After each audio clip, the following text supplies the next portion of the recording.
Observar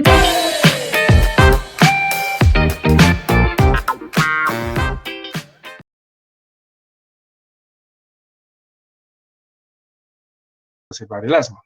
Rasgos de personalidad, como por ejemplo personalidades donde haya negación de la patología como tal, o que haya comportamiento hostil frente a una enfermedad cardiovascular, que ya vamos a mirar la patología de la personalidad tipo A.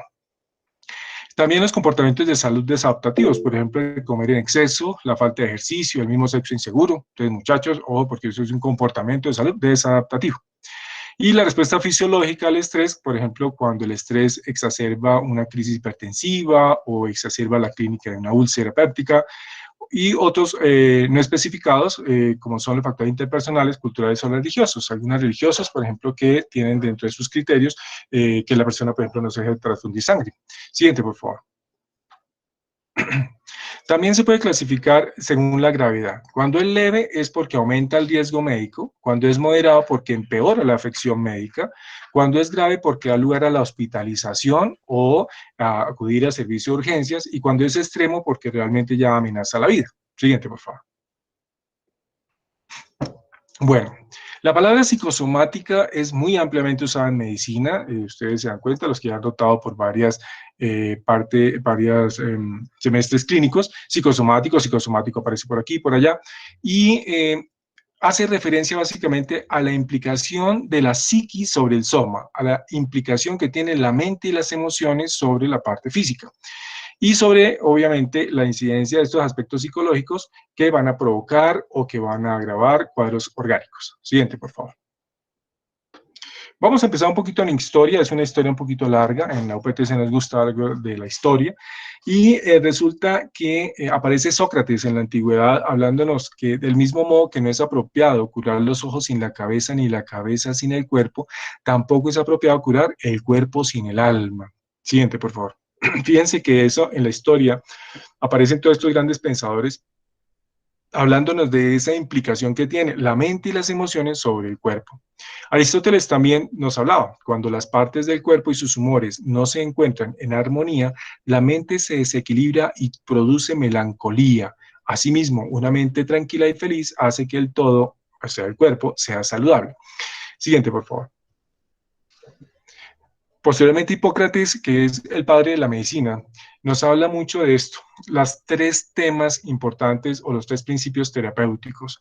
Y él decía que era necesario conocer en su totalidad la medicina, en su totalidad todos los aspectos para poder curar. Los tres principios importantes eran la ley de los contrarios, que es la base de la alopatía, el antihistamínico, el antihipertensivo, y la ley de los semejantes, que es la base de la homeopatía, curar con lo propio, o similia civile musculentum, y la vida sana y la nutrición equilibrada. Siguiente, por favor. Posteriormente, muchos siglos después, aparece Galeno y nos habla de la patología humoral, los cuatro fluidos o humores básicos que se relacionan con elementos tierra, aire, agua, fuego, con las estaciones del año. Es el primer observador que empieza a mirar, a mostrarnos cómo toda la afectación de los climas y de las diferentes estaciones perjudican la salud. Igual también en las etapas de la vida, cómo afecta a los individuos esa interacción con el medio ambiente.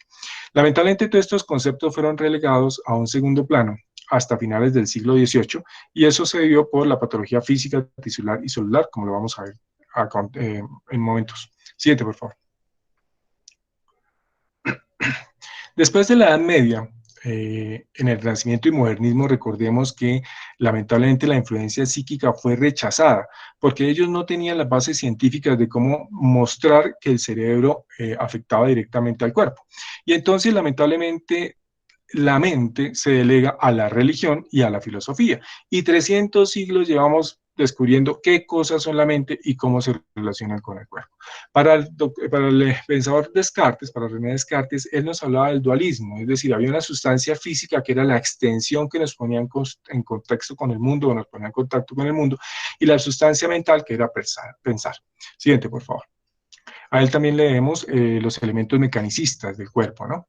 En el siglo XIX, Virchow nos habla de la teoría celular, y entonces el origen de las enfermedades se va a la parte estructural de la célula, y que se necesitaba ser evidenciable. Y pues obviamente en esta época ya tenemos el microscopio, el invento del microscopio, y así se empezó a notar que la enfermedad era por la célula. El término psicosomático por primera vez se acuña en 1818 por Joan y al término de medicina psicosomática en el 22 por Dush. Siguiente, por favor. Pero hacia la mitad del siglo pasado, ya empieza a aparecer lo que es patología molecular. ¿Qué significa eso? Que ya hay factores físico-químicos predisponentes, como la tumefacción de fibrillas, como la tensión de las membranas, la polimerización de sustancia fundamental, o sea, la matriz extracelular, la permeabilidad de membranas, etc. Entonces, fíjense que ya después la enfermedad empieza a tomar otro criterio. Ya no es la célula que se destruye, sino hay otros elementos previos a esa destrucción celular que pueden empezar a indicarnos que hay enfermedad. Aquí también tenemos que recordar que aún predominaba un poquito el concepto de hombre-máquina de Descartes y también pues da paso a esta visión del hombre-máquina al elemento psicosomático de la medicina córtico-visceral fundada por Pavlov a través de la neuroreflexología. Siguiente, por favor. Después, bueno, aquí tenemos que hacer un breve reconocimiento al doctor Freud porque pues es a partir de sus estudios de reacciones conversivas, que nuevamente en Occidente volvemos a introducir lo psicosomático, porque eso se había perdido. Pero es la tercera generación de freudianos, con Franz Alexander a la cabeza, quien empieza a descubrir la diferencia entre las reacciones conversivas y los trastornos psicosomáticos. Siguiente, por favor, como lo vamos a ver en el capítulo de la PNI. Bien, Holiday nos hablaba mucho del concepto dual, cuerpo-psiqui, como una unidad psicosomática, pero aún existía la dualidad, ¿cierto? Las emociones desencadenan alteraciones corporales y su mecanismo fisiológico fueron descritos por Selagie. Bien, en este discurrir de la historia, pues encontramos cómo después aparece ya la concepción del hombre como persona, empezamos a entender el enfermo y la enfermedad, un poquito más la visión más personal y antropológica. Obviamente la persona ya dotada de libertad, de razón, de individualidad, que es algo que nosotros a través de la historia hemos venido perdiendo con nuestros pacientes. Y pues en el sistema de ley 100 eso repercute bastante. También hay que traer a colación pues, los aportes de la medicina interna de los alemanes, la teoría psicoanalítica de Franz Alexander, conductuales de Miller y Schwartz, etc. Cada escuela ha aportado conceptos y ha enriquecido todo este conocimiento sobre la relación entre lo que es lo psíquico y el cuerpo, y obviamente la interacción biopsicosocial en el abordaje de la enfermedad. Pero lamentablemente el DSM-5, y esto es una crítica un poco personal, hemos notado cómo se ha relegado un poquito esa influencia. Entonces, el capítulo ya está volviendo la cenicienta del DSM-5, todos estos factores psicológicos. Entonces, voy a tratar de hoy defender un poquito el por qué debe tomar de nuevo importancia esto en la educación de nosotros los médicos. Siguiente, por favor. En el 2005, en las juntas americanas de especialidades médicas y de psiquiatría y neurología nos mostraban cómo la enfermedad psicosomática debería incluir dos factores en dos vertientes. Una es que los factores psicológicos afectan el estado físico, pero también los eventos físicos van a ocasionar cambios en la esfera mental. Siguiente, por favor. Y aquí aparece la teoría del estrés. Básicamente, cualquier circunstancia que perturbe nuestro funcionamiento fisiológico o psicológico normal, pues lo podemos llamar estrés. Y a este personaje importante, el doctor Cannon, quien dirigió el primer estudio sistematizado sobre lo que es estrés-enfermedad, demuestra cómo la estimulación del sistema simpático preparaba la respuesta para luchar o para huir. Recordemos que eso filogenéticamente, antogénicamente, ese sistema está montado desde hace siglos y centurias, y que pues él nos ha acompañado toda la historia de la humanidad. El estrés crónico también demuestra cómo deriva en enfermedad. Siguiente, por favor. Bien, después Wolf nos demuestra cómo hay una interacción muy directa entre lo emocional y lo gastrointestinal. Y él demuestra cómo una hiperfunción se asocia a la hostilidad y la hipofunción a la tristeza. Y nosotros clínicamente vemos cómo los pacientes deprimidos son un poquito más constipaditos, más estreñimiento, y los hostiles tienden un poquito a ser más hiperfunción, o sea, un poquito más diarreicos, por así decirlo. Y a Hans Helay, el maestro también, de cómo nos mostró todo lo que era el modelo del estrés, con síndrome de adaptación general. Él nos demostró tres estadios o tres fases del estrés, donde había una primera reacción de alarma, después venía una reacción de resistencia y después una etapa de agotamiento. Ahorita lo vamos a más detenidamente lo vamos a ver. Y él también nos demostró que el estrés no necesariamente tenía que ser desagradable. Al desagradable él lo denominó diestrés y el otro el eustrés, o sea, el estrés normalito que usa nuestro cuerpo para estar preparado para enfrentar el día a día. Siguiente, por favor. En la mitad del siglo pasado se centra mucho la discusión en que si los conflictos eran específicos o inespecíficos, es decir, que si venían del inconsciente, del consciente, de lo externo, del interno, y ahí se centró un poco la discusión. Ahora vamos a centrarnos también a mostrar cómo, en mi concepto, pues todos valen, todos son válidas las visiones. En los últimos años, pues hemos tendido al monismo. ¿Qué significa eso? Que el cerebro no solamente está encargado de nuestra relación con el mundo, sino que también hace la regulación biológica. Nosotros aquí sentaditos frente al computador, nuestro cerebro está tratando de poner atención a esto un domingo en la noche, pero además él sabe qué glicemia tenemos, qué temperatura tenemos. Él está haciendo toda esa homeostasis para tratar de mantenernos en equilibrio. Siguiente, por favor. Este es el resumen. 10.000 años o más de 10.000 años llevamos entendiendo que hay algo en nuestra mente, que hay algo que que interacciona con el cuerpo. Por eso es que nos toca seguir hablando con los de DSM-5, porque no es justo que haya una cenicienta en este paseo que pienso en mi humilde concepto, pienso que eso no se va a entonar y por el contrario se va a enseñar mucho más. Siguiente, por favor. Bueno, esta es la ciudad de Tunja, como se dan cuenta es un calor infernal, entonces pero está sudando ahí la ciudad, fíjense. Siguiente, por favor. Este es el resumen de la psiconeuroendocrinología. Entonces tenemos un aparato psicológico que interacciona o tiene un sustrato en el sistema nervioso central, que a su vez nos pone en contacto con el autónomo y el periférico, y que este también se relaciona con el sistema endocrino, quien a su vez con el sistema inmunológico van a interaccionar, y este sistema inmunológico y su respuesta va a interaccionar de nuevo con el cerebro. Siguiente, por favor. Ese es el resumen de la clase de hoy. Pues. Recordemos que todas las aferencias al sistema nervioso central ascienden por las vías, los haces espinotalámicos laterales, etcétera, y por todos los pares craneanos, excepto el nervio olfatorio. Y todos ellos van al tálamo, y a su vez ese tálamo va a tener una representación en la corteza, en toda la corteza, como muestra la figura, y a su vez esa corteza envía información al tálamo para a su vez mandar información al hipotálamo y así montar una respuesta periférica. Siguiente, por favor. Me avisan si los estoy aburriendo. Esto es para los que están fuera de Tunja, fuera de Boyacá, el puente de Boyacá, para que vengan a visitarnos, cuando obviamente el COVID se vaya. Siguiente, por favor. Bien, empecemos pues. La personalidad. Eso es la parte de lo psíquico, lo base de lo psico. La personalidad es algo que nos constituye a nosotros, que nos hace diferente a otros, que es variable, que es individual, que determina nuestro comportamiento, nuestros estados de ánimo, nuestras actitudes, nuestras motivaciones y los métodos que vamos a escoger para enfrentarnos en los diferentes contextos de la vida. Siguiente, por favor. Esa personalidad se desarrolla básicamente en la interacción biológica, psicológica y social de nuestro discurrir en toda nuestra vida. Y pues a esto tenemos que llamar la atención sobre lo genético y lo epigenético. Recordemos que son de vital importancia en ese desarrollo de la personalidad.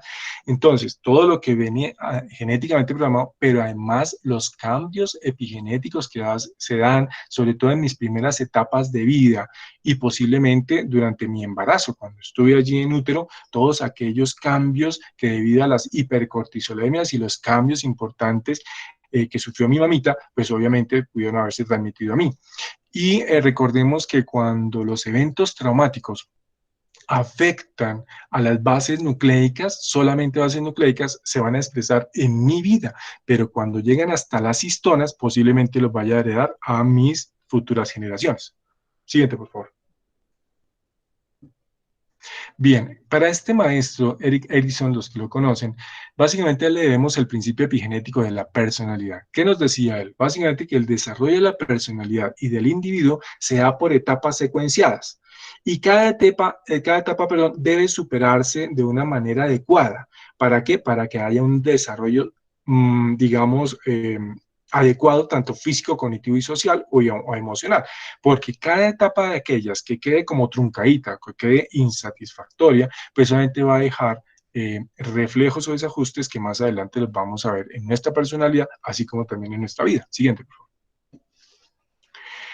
Cuando hablamos de toda esta experiencia vital de la que hablaba Erickson a través de las etapas de la vida y que también Freud hacía referencia al desarrollo psicosexual, resulta que toda esa información que vamos adquiriendo in útero y también en los primeros años de vida, la infancia, la adolescencia, va quedando esa información en dos sistemas de memoria pero que son a largo plazo importantes, y son la memoria explícita o declarativa y la memoria implícita o procedimental. La memoria implícita es la primera, la que aparece con nosotros, la que nace con nosotros, por así decirlo, hasta los 5 años, más o menos, 5 o 6 añitos. Después de esas 5 o 6 añitos, cuando ya hay una corticalización de nosotros, una mielinización mucho más de nuestra corteza, aparece la memoria explícita o declarativa. Por eso es que si yo les preguntara ahorita, levante la mano, ¿cuál se acuerda de cómo le dieron cenito? ¿Cómo le enseñaban a ir al pato? ¿O cómo de pronto se llamaba la profesora de pre-kinder? Pues nada, muy seguramente casi nadie se va a acordar, mejor dicho, nadie se va a acordar. Nos empezamos a acordar de los 4 y medio, 5 añitos, 6 añitos, cuando aparece la memoria explícita. Pero esa memoria implícita está cargada de esos momentos difíciles, de si me dieron palo cuando era chiquito para la teta, si mordía la teta de mi mamá y me pegaba un insulto y me pellizcaba, si de pronto me castigaron mucho para ir al pato, etcétera, etcétera. Esas cosas están allí en esa memoria implícita. Siguiente, por favor. Y resulta que, ya explicando neuroanatómicamente, la memoria explícita tiene su sustrato a nivel de la corteza prefrontal y el hipocampo, y la memoria implícita a nivel de la amígdala cerebral y los ganglios basales. Recordemos que los ganglios basales son súper importantes en esa parte de la memoria mnemotécnica, ¿cierto? Esa que aprendemos a escribir a máquina así y vamos hablando, vamos manejando el carro y ahí uno va solito manejando y hablando por celular. Esa parte es la que se usa la memoria implícita, o sea, los ganglios basales. Siguiente, por favor. Y aquí quiero hacer una aclaración. Resulta que la memoria implícita es el sustrato o fundamento del temperamento y la memoria explícita del carácter. Entonces, la memoria implícita, la amígdala cerebral, tiene que ver con temperamento que abarca 3 dimensiones importantes. Una de ellas, la ansiedad. ¿Qué tanto somos ansiosos? ¿Qué tanto no? ¿Qué tanto somos hostiles? ¿Qué tanto no? ¿Y qué tanto somos extrovertidos o introvertidos? ¿Cierto? Entonces, eso es súper importante. Allí el temperamento de nosotros mide eso. Y tiene que ver con los primeros años de mi vida. El carácter involucra autocontrol, autodirección y cooperación junto con la trascendencia. Y tiene que ver con la corteza prefrontal y obviamente el hipocampo. Siguiente, por favor. También el puente Boyacá. Siguiente, por favor. Resulta que cuando hablamos de la parte de lo cognitivo, o sea, el pensamiento, vuelve a aparecer aquí la vía dopaminérgica mesocortical. Dopaminérgica. Neuroanatómicamente hay una sola vía que se llama la vía o sistema mesolímbico cortical, pero para fines teóricos aplicamos la vía mesocortical, que va desde el mesencéfalo hasta la corteza prefrontal, y el sistema mesolímbico, que va desde el mesencéfalo hasta el sistema límbico. El sistema mesocortical está involucrado, obviamente, en la producción de pensamiento, de los razonamientos. Y fíjense que estábamos, si lo correlacionamos como veníamos, tiene que ver con el carácter. O sea, el carácter involucra mucho mi juicio. Y la parte del sistema mesolímbico tiene que ver con temperamento, el manejo de emociones, la ansiedad, la hostilidad, la agresividad, ¿cierto? Muy bien. Siguiente, por favor. Entonces, aquí es importante tener en cuenta el temperamento y el carácter, la personalidad. Bien, bajando un poquito más en este rápido recorderis de la neuroanatomía, tenemos que tener en cuenta también el tálamo. El tálamo, recordemos que es un centro controlador e integrador de información, dolor, sensaciones, estados emotivos, personalidad, niveles de conciencia y control global de la corteza cerebral. Pero aquí quería traer a colación esto, porque es que resulta que el estímulo mayor de sitios de castigo en tálamo, hipotálamo y sustancia gris periacueductal en mesencéfalo demuestran que castigo y miedo pueden predominar sobre el placer y la recompensa. Eso quiere decir que si nuestra crianza estuvo cargada de mucho castigo y de miedo, de temores, eso sigue siendo así, le voy a decir a su papá que venga y le casque, o tenemos miedo porque papá va a llegar borracho y nos va a sacar a perder de la casa, o mi mamá va a llegar encendida otra vez enfurecida porque mi papá estaba para allá quién sabe con qué vagabunda y entonces viene a darnos a todos en la cabeza. Esa cantidad de elementos que están de pequeñitos hacen que seamos mucho más predispuestos, estamos señalizados casi que en nuestra vida en esos apocamientos, los llamo yo. Entre más castigo y más miedo, más represión. Y los individuos van a ser más apocados, más introvertidos. Siguiente, por favor. Y resulta que en mi humilde concepto, este es el amigo, este es el pívot, este es el armador, el hipotálamo. Entonces, debajo del tálamo está esta estructura que está formada por diferentes regiones y muchos núcleos hipotalámicos que están encargados de la regulación de todos los impulsos, de las condiciones del organismo, su homeostasis, sus nutrientes, etcétera. El hipotálamo también está implicado en manejo de emociones y en sensaciones de dolor y placer. Pero siguiente, por favor. Pero resulta que el hipotálamo es el máximo organizador ¿de qué? Del sistema neuroendocrino y del sistema neurovegetativo. Siguiente, por favor. Aquí vamos a hablar un poquito del sistema neurovegetativo. Entonces, recordemos que el hipotálamo en su parte anterior es de naturaleza parasimpático-tónica y su parte posterior es de naturaleza simpático-tónica. Es decir, sus núcleos están codificando más hacia lo parasimpático-tónico o a lo simpático-tónico. Y eso tiene que ver con condicionamiento. Es decir, en la forma en que a mí me educaron, eso va ayudando a hacer señalizaciones, condicionamientos a nivel del hipotálamo para nuestras conductas, bien sea de naturaleza simpático-tónica o de naturaleza parasimpático-tónica. Siguiente, por favor. Eso es casi una especie de condicionamiento. Siguiente, el frailejón que nos está muriendo allá en nuestros páramos. Sigue. Entonces, el hipotálamo, decíamos, también está encargado del control del sistema endocrino. ¿Qué significa eso? Los núcleos que hacen parte de este hipotálamo, ellos generan, sus células secretan hormonas que van a ir a la neurohipófisis o a la hipófisis a regular, siguiente, toda esta descarga endocrina. ¿Listo? Entonces ya tenemos que hay una corteza cerebral que está en contacto con tálamo y hipotálamo y que un orquestador para la periferia es el hipotálamo.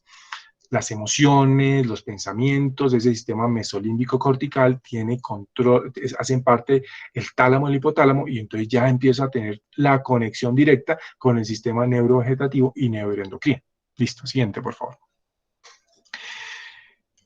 Entonces, así mismo se van formando ejes. Entonces, tengo el eje córtico, límbico, hipotálamo, hipófiso adrenal, hipófisis tiroideo, hipófiso prolactínico, gonadal, adiposo gonadal y somatotrópico. Siguiente, por favor. Y aquí tenemos que empezar a hablar de este amigo que en nuestra vida pues, nos ocasiona tantos problemas, el estrés. El cuerpo reacciona al estrés. Cualquier cosa real, simbólica o imaginada que sentamos amenaza nuestra supervivencia, poniendo en marcha toda una serie de respuestas que pueden ser dirigidas a disminuir el impacto del factor estresante o a restaurar la homeostasis. Siguiente, por favor. Esta básicamente diapositiva la traje para mostrarles cómo es la reacción aguda. Entonces, esto es frente al estrés agudo. Sucedió algo ya inmediatamente. Entonces, montamos una respuesta en el eje 1, que es a través del sistema nervioso periférico, somático periférico, y ahí mismo también el hipotálamo por el CHUM, que hace comunicación rápida, los núcleos del mesencéfalo, y es que me distrae con eso en el mesencéfalo, ellos mandan al hipotálamo, mandan a la amígdala cerebral y al hipocampo para que rápidamente maten al hipotálamo información y así monte una respuesta rápida en el sistema nervioso simpático periférico. ¿Para qué? Para mantener simpaticotonía, ¿cierto? Bien, el eje 2, entonces ya viene montada la parte de la médula espinal que va hacia la glándula suprarrenal. Recordemos que la glándula suprarrenal es un ganglio simpático modificado y su médula va a responder con adrenalina y noradrenalina para mantener esa simpaticotonía que necesitamos para la lucha o para la huida. Y el tercer eje de respuesta en un estrés agudo es toda la parte endocrina. Entonces viene toda la descarga de la hipófisis anterior, la CRH libera la CTH y esta a su vez va a la corteza de la glándula suprarrenal para liberar cortisol. La hipófisis anterior también nos encarga de liberar la TSH para ir a liberar hormonas tiroideas, también la hormona de crecimiento. Y la hipófisis posterior, la vasopresina, en el caso del estrés agudo, entonces libera vasopresina, pero la oxitocina también de contraprestación. Entonces, las hormonas en el estrés agudo son la CRH, la hormona liberadora de corticotropina, la ACTH, el cortisol, la vasopresina, la prolactina, básicamente, ¿listo? Y las hormonas también del tiroides. Y las contrarias, las que tratan de frenar, son la oxitocina, el factor natriurético atrial del corazón y se me escapa una, y la DEA, la más importante, la corteza de la glándula suprarrenal también fabrica la DEA. Entonces, cuando yo tengo este estrés agudo, 24 horas, 36 horas o 72 horas después, viene todo como la contraprestación, viene el equilibrio. a través de esas hormonas que le cuento, la FNA, o el factor natriurético atrial, la DEA y la oxitocina. Siguiente, por favor. Entonces, acuérdense, por ejemplo, a mí, digamos que nos atacaron en la calle. Entonces, llegamos esta noche a hablar, a contarle a todo el mundo. Mañana a la mañana seguimos contando, por la tarde seguimos contando. Y ya como que nos vamos calmando, ¿cierto? Ya como que hay un equilibrio más en todo ese aparato de neurotransmisión. También el sistema simpático se ve regulado por el parasimpático tónico. Entonces, apenas hay la respuesta de simpaticotonía aguda, viene en contraprestación el parasimpático para tratar de hacer la homeostasis. Pero, ¿qué pasa cuando hay un estrés crónico?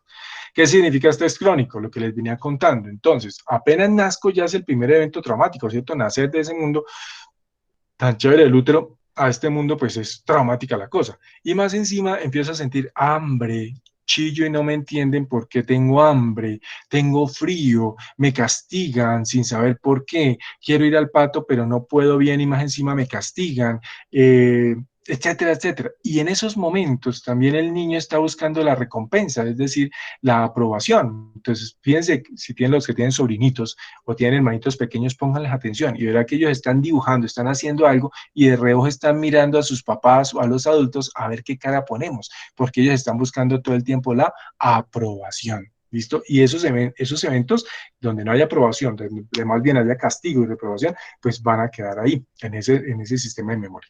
Entonces resulta que el estrés crónico tiene que ver, por ejemplo, en un país imaginario, no en Colombia. Entonces viene, por ejemplo, Papito borrachito y nos saca a perder a medianoche a todos. Papito llega otra vez mal geniado porque no le pagaron, entonces viene y se embejuca, se desquita con mi mamá, le casca a mi mamá o nos casca a nosotros, o mi mamá viene y nos casca porque entonces mi papá estaba donde la no sé qué mosita que tiene, y etcétera, etcétera, etcétera. Y cada 2, 3 días vienen crisis en casa, violencia intrafamiliar, o hay problemas económicos, o más encima del colegio no llevo la tarea y me castigan, un país imaginario. Entonces, ese estrés repetitivo, entre más frecuente se haga, entre más acortado está el tiempo y no alcance yo a hacer la compensación, va a quedar como estrés crónico. El estrés crónico es, por ejemplo, los grandes industriales, esta situación que estamos viviendo en cuarentena, el estar en la universidad y no a tener momentos de relajación, de sacar mi tiempo para poder distensionarme, etcétera. Todo eso son estrés crónico. Fíjense un estudiante, el país imaginario, un estudiante de medicina, entonces no me mandaron la plata de la casa, mi novia se puso y la encontré con otro amigo, es que charlando muy cómodamente de mi cama, por decir algo, resulta que más encima hubo cuarentena y entonces ya no tengo clases y entonces no sé si vaya a venir, que la plata no alcanza, que mi papá dijo que ahorita no tiene plata, etcétera, etcétera, etcétera. Entonces son eventos, eventos, eventos, eventos y ahí se genera el estrés crónico. ¿Qué hace el estrés crónico en el tiempo? Produce una simpaticotonía sostenida, hay un aumento de cortisol o hipercortisolemia relativa, y estos dos generan una disminución del pH en la matriz extracelular, es decir, genera una acidificación crónica de la matriz extracelular. Les contaba por allá, en el siglo pasado encontraron la tumefacción de fibrillas, la parálisis de todos esos tubos que forman la matriz extracelular, ¿cierto? Los proteoglicanos, los glucosaminoglicanos, toda esa cantidad de proteínas que están allí, que están en continuo recambio, quedan paralizadas. La acidificación hace que se queden paralizadas y si se quedan paralizadas, pues no viaja por ahí ni el oxígeno, ni la glucosa, ni los productos de desecho. Y ahí es donde empieza la enfermedad. ¿Eso qué genera? Se representa en la resistencia a la insulina, aumenta la resistencia a la insulina y obviamente aumenta la AMP cíclica intracelular. Este es el resumen de lo que es el síndrome metabólico y de la base fisiopatológica de las enfermedades crónicas. Siguiente, por favor. Por eso les decía, es que no podemos abandonar la medicina del elemento emocional mental, que es el sustrato, es como la polarización que hace nuestro cuerpo y facilita que aparezca la enfermedad. Bien, hasta aquí, pues es lo que llamaban medicina mente-cuerpo, ¿cierto? O medicina psicosomática o medicina holística. Y entonces Selay nos muestra 3 fases importantes de todo este proceso de lo que es el estrés. La primera se llama la fase de alarma o de reacción. Viene el evento traumático y pum, se dispara toda esa cascada que veníamos describiendo. Después viene la fase de resistencia, o sea, a través de las horas, a través de los días, pum, viene todo el recambio hormonal, más la acción del parasimpático tónico y hago la homeostasis, el equilibrio. Por eso necesitamos un poco de tiempo frente a cada evento traumático. Tomar, como dicen las abuelitas, voy a tomar mi tiempo para pensarlo y analizarlo. La fase de resistencia es la fase de adaptación, lo que les estoy contando. Y finalmente, si eso no funciona, viene la fase de agotamiento o de descomposición o descompensación, perdón. Resulta que la fase de resistencia necesita unas horas, necesita unos días, pero si sobreviene otro evento traumático, si sobreviene otra crisis, pues obviamente no va a tener tiempo y se va acumulando, se van acumulando y puede aparecer lo que llamamos la fase de agotamiento o descompensación. Siguiente, por favor.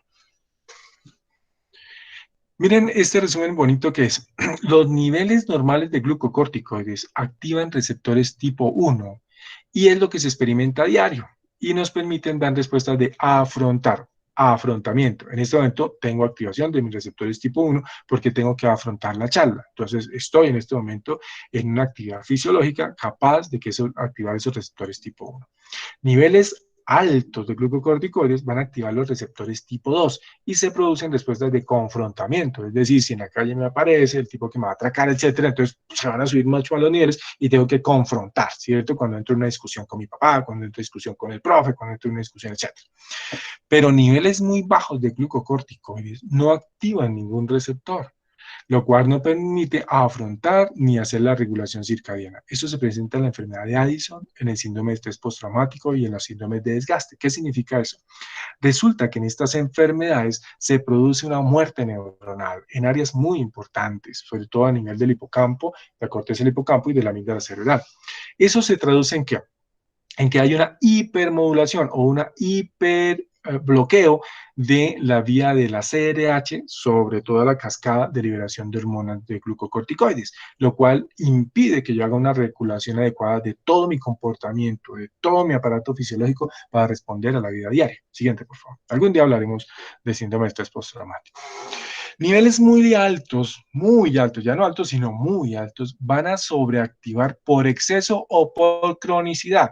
Es decir, puede ser un evento traumático violentísimo, una violación, un maltrato, etcétera. Pueden generar muerte neuronal, las que le venía contando, y generar activación de receptores tipo 2. Pero esa activación por exceso produce respuestas rígidas, no plásticas y desadaptativas por pérdida de la capacidad receptora. ¿Qué significa eso? Acuérdense que nuestros neurotransmisores en el cerebro, ellos se regulan por la down regulation. ¿Se acuerdan de esa vaina? Down regulation. ¿Qué significa eso? Que cuando una neurona está sobreestimulada, lo que ella hace es usar las arrestinas para guardar los receptores, la segunda neurona, ¿cierto? Entonces ella coge las arrestinas, guarda los receptores para que no me sigan estimulando más, porque ya estoy cansadita. Entonces eso es el sistema de regulación a la baja, o down regulation. Todos la usan, todos los neurotransmisores la usan. El problema es que si yo tengo una sobreestimulación como esta, entonces voy a usar el down regulation y entonces cada vez voy guardando más receptores. El problema es que la primera sigue mandando estimulación. Dice, pero no logro estimular, no logro, y sigue mandando, y sigue mandando. Entonces, esa regulación a la baja se convierte en una situación peor, más complicada, y por eso van a aparecer el estrés crónico con la depresión endógena, el estrés crónico con toda la fisiopatología para sufrir enfermedades psicosomáticas. La importancia de la concentración de estos niveles de glucocorticoides radica en que es determinante que desde el punto de vista anatómico y neuropsicológico. Es decir, hay cambios de muerte neuronal que se van a representar en futuro en cambios neuropsicológicos, depresión, ansiedad, cambios en mi conducta, en mi comportamiento, ganas de consumir sustancias, etc. Siguiente, por favor. ¿Y eso se llama qué? Epigenética. Siguiente, por favor. Paita. La recomiendo también cuando pase el COVID. Ir a distensionarse. Paita. Siguiente, por favor. Bien. Entonces, aquí esta diapositiva es para hacer un pequeño corte y hablar de esto. La siguiente, por favor. Resulta, si seguía, bueno. Entonces, venimos a ver, entonces, con toda la descarga endocrina. La CNH, recordemos que al ser liberada, como es una hormona de estrés, lo que hace es mantener la simpaticotonía también. Hiperglicemia, hipertensión, taquicardia, supresión de la hormona de crecimiento. Nuestros chiquilines que sufren de estrés crónico, además de falta de comida, también el estrés favorece que no crezcan. Por eso nuestros chiquitos, sobre todo de clase baja, son muy bajitos. Inhiben apetito, aumento de vigilia, etc. Estas glucocorticoides, como el cortisol persistente, van a ocasionar un estado antiinflamatorio en lo adquirido. Ahorita vamos a hablar de eso. Entonces, producen una inmunosupresión en lo adquirido e inflamación en lo innato. Siguiente, sí, y aquí les voy a contar. Lo que está en verde es lo innato, lo que está en negro es lo adquirido. Entonces, cuando yo tengo el cortisol elevado, va a estimular la interleuquina 12 y va a provocar un estado proinflamatorio. Lo que está a su izquierda es proinflamatorio en lo innato, lo que está a su izquierda es lo antiinflamado. Entonces, el cortisol, activando la IL-12, va a activar todo el estado proinflamatorio en lo innato. Pero ese cortisol va a favorecer respuestas TH2 en lo adquirido, o sea, va a ocasionar un estado antiinflamado en lo adquirido. ¿Listo? Entonces, vamos con el cortisol a perder la capacidad de los TH1, porque la DEA está bajito. Por eso es importante aprender a meditar, aprender a hacer ejercicio, la nutrición sana, porque eso aumenta la DEA. Y al tener un equilibrio bueno de DEA, voy a tener buena respuesta a TH1, que es la respuesta celular, la que mata los virus, la que mata las células cancerígenas. ¿Listo? Entonces, cuando yo tengo un estado de cortisolemia, subida ahí, aumentadita, pues obviamente voy a bajar los TH1, va a tener pobre respuesta contra células tumorales y por eso es que el cáncer florece. Entonces, si aparece depresión, si aparece ansiedad en alguien que está predispuesto, pues mucho más fácil va a florecer el cáncer. El cáncer no aparece con la célula tumoral, aparece muchos años antes cuando aparece la depresión, cuando aparece el conflicto en el ser humano. Y el TH2, pues obviamente ese cortisol ahí estimulándolo, va a favorecer respuestas del tipo humoral. Por eso la artritis y las enfermedades autoinmunes se van a exacerbar. Claro, ahorita vamos a hablar un poquito más de eso, un poquitico más detenidamente. Recordemos estos TH3 que fueron descubiertos hace 20 años más o menos, y ellos a través del factor de crecimiento tisular beta hacen equilibrio entre TH1 y TH2. ¿Listo? Siguiente, por favor. Este es el ambiente neuroendocrino que es importante tenerlo. Mira cómo, cómo un buen sueño, cómo dormir bien, hace que la melatonina, todo su pico hacia las 7 de la noche sea adecuado, que tengamos buenos niveles de melatonina, comer bien, etcétera. Vamos a tener TH1 adecuado, respuesta celular adecuada. Pero si mantenemos adrenalina y no adrenalina, o sea, TH2 persistentes, vamos a tener también apoyo a esa hipercortisolemia. Entonces, tanto la hipercortisolemia como la simpaticotonía favorecen respuestas TH2. La progesterona, los glucocorticoides por sí mismos y la histamina favorecen respuestas TH2, por eso las embarazaditas, progesterona elevada, van a tener una respuesta en su cuerpo de hipergamaglobulinemia. Los andrógenos de la corteza adrenal, la DEA, acuérdense, es súper importante porque mejora la respuesta a TH1. Aquí es algo importante, y es que cuando hay inflamación con interleuquina 1 y factor de necrosis tumoral alfa e interleuquina 6, ellos mismos van a activar el eje como factores liberadores de corticotropinas tisular. Es decir, entre más inflamación yo tenga en lo innato, por sí mismos van a hacer descargas de corticotropina, es decir, voy a tener más descargas endocrinas. Siguiente, por favor, que son proinflamatorias y proansiógenas y prodepresivas. Entonces, el estrés crónico, ¿en qué se caracteriza? Porque hay hipoxemia, hay hipoglicemia, hay neurotoxicidad. Entonces, se aumentan los glucocorticoides, hay aumento de la acción del ácido glutámico y obviamente disminución de los BNF. Miremos la diapositiva, un poquito la foto. Tengo el estrés me genera liberación de SRH a nivel del hipotálamo, ese a su vez va a hacer que la hipófisis libere ACTH para ir a la corteza suprarrenal y liberar cortisol. El cortisol actúa sobre lo innato. Este es el sistema monocito macrófago, recuerden. ¿Qué es lo innato? Las membranas, todo el sistema de fibroblastos, que son células pluripotenciales y que se convierten en sistema monocito macrófago. Ese sistema monocito macrófago responde facilísimo al cortisol, activando el factor nuclear kappa beta. ¿Listo? Factor nuclear kappa beta y produce el estado proinflamatorio. Ojo, muchachos, esto para que les quede en la cabeza. Una enfermedad crónica inflamatoria no se trata con AINES, ¿listo? Con AINES no se trata, porque es que resulta que la inflamación, esa crónica, no está ahí, no en la ciclooxigenasa, está aquí en el factor nuclear kappa beta, que va a hacer todo el proceso proinflamación a nivel del sistema monocito macrófago. Y ustedes, si van a la visita de noche, su abuelita ven que tiene naproxeno, ibuprofeno, diclofenac, porque todo el tiempo estamos dando AINES, ojo con eso. Resulta que también el CRH va a favorecer respuestas a través del locus ceruleus para favorecer la simpaticotonía, que también va a activar o a reforzar ese estado proinflamatorio activando el factor nuclear kappa beta. ¿Listo? Entonces ya tengo dos sistemas para ese estado proinflamatorio. Siguiente, por favor. Y ese estado proinflamatorio va a atravesar la barrera hematoencefálica y va a hacer que se active la vía de la 2,3-indolamina. Esa que donde dice IDO, la vía de la 2,3-indolamina. Esa vía consume el triptófano, que es la base de la serotonina, y por ende ya empezamos a tener depresión. y algunos cambios de retroalimentación. No vamos a retroalimentar adecuadamente las neuronas dopaminérgicas. Y resulta que se consume el triptófano a través de esa vía de la indolamina y produce un producto de desecho que se llama el ácido quinoleico. Ese ácido quinoleico va a ir a actuar sobre el sistema astrocitario, disminuyendo los factores tróficos de la oligodendroglía. ¿Qué significa eso? Va a favorecer la apoptosis, el proceso de desmielinización. También va a activar el factor de necrosis tumoral alfa, ocasionando mayor apoptosis a nivel de la oligodendroglía.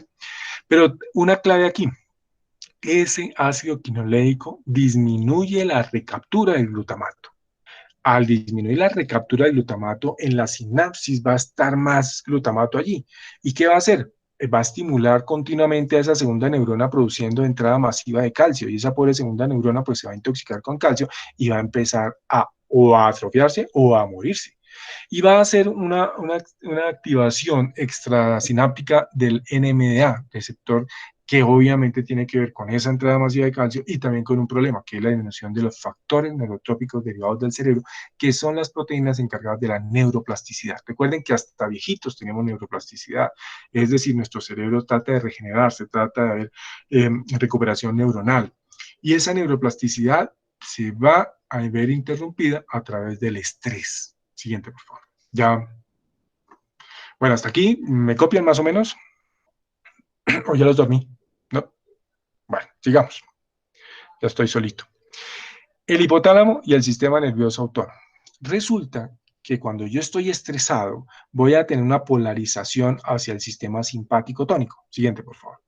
Y este sistema simpático tónico o esa simpaticotonía va a generar esto, el estrés celular. ¿Qué significa estrés celular? Acidificación de la matriz extracelular, es decir, el sitio donde viven esas pobres células se va a afectar produciendo estrés celular. La mitocondria se va a cansar, va a haber un consumo de esa energía de la mitocondria y vamos a tener daño mitocondrial. Cuando empieza el daño mitocondrial, ya de alguna manera se hace casi irreversible ese daño celular. Y ese estrés celular puede llegar entonces, a todas las organelas del citoplasma, pero puede ir hasta el núcleo. Siguiente, por favor. Entonces, el estrés temprano va a haber disminución de factores neurotrópicos derivados del cerebro. Cuando es repetitivo y temprano, va a haber daño a nivel hipocampal de ese BDNF y de la corteza en la adultez. Y cuando es sostenido, voy a tener daño a nivel hipocampal y aumento en el área tegmental ventral. ¿Qué significa eso? Principios básicos neuroanatómicos para sufrir de abuso de sustancias psicoactivas, intento de suicida, enfermedades mentales y enfermedades crónicas. ¿Listo? Siguiente, por favor.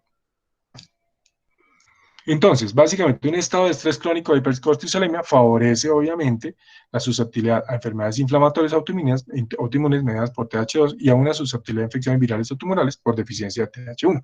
Y a niveles normales de glucocorticoides, pues aumenta la resistencia a tumores y a infecciones. Siguiente, por favor. Y ahí, pues, tiene la DEA que estar pilosísima. Toca ir aquí antes de que este tema se nos deshiele totalmente porque es una hermosura. Siguiente, por favor. Este es el resumen de lo por qué yo terminé estudiando medicina alternativa y la psiconeuroendocrinología. Resulta que cuando empecé a estudiar medicina alternativas, los chinos hablaban de una cosa interesantísima. La úlcera péptica tenía que ver con ansiedad, con deseos de dependencia y purundún en Kaplan estaba eso. La colitis tenía que ver con depresión y mira, está subrayado, depresión. La hipertensión esencial tenía que ver con el canal de la madera, que tenía que ver con la ira inhibida. Y mira, este man también decía. La migraña tenía que ver con personas que son perfeccionistas, ambiciosas y también con un intenso resentimiento y envidia, ira también. Miércoles. Conclusión final. Kaplan fue a estudiar medicina tradicional china, porque es la única manera de escribirlo.